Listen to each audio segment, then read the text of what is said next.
The Mississippi fire started in May in a military-restricted area. Often, fires on remote military properties are not fought. They're left to run their natural course. The Army and Air Force deny using the area at the time the fire started. But the cause is still unknown. There was not any lightning in the area at the time, so we assumed it was a human-caused fire.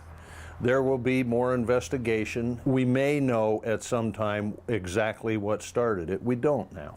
The fire burned for months without getting out of control, then took off. Now the federal government is spending $2 million a day to protect a remote community. Earlier this summer, the Stewart Creek 2 fire near Fairbanks threatened hundreds of residents.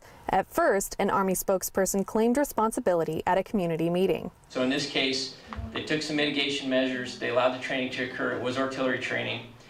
Did start a fire. Air attack was brought in. A few days later, the Army changed their story. But we're going to take that and other environmental factors into account because before this main piece of the fire started, we know there were at least 4 days where there was not any artillery training. Alaska Senator Lisa Murkowski made an inquiry into the Stewart Creek 2 fire. In a statement, she asked the military to explain why they used live fire when conditions were so dangerous. A representative for the senator says she's also inquiring about the Mississippi fire. Red Flag Alaska, a large force exercise, flies right over parts of the fire.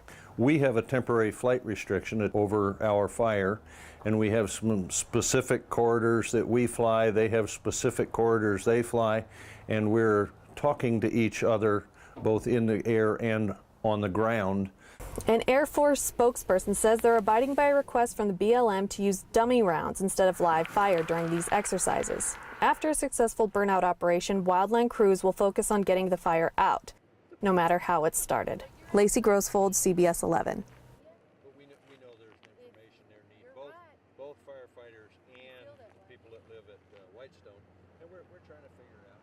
By the time we get ready to go home, we'll have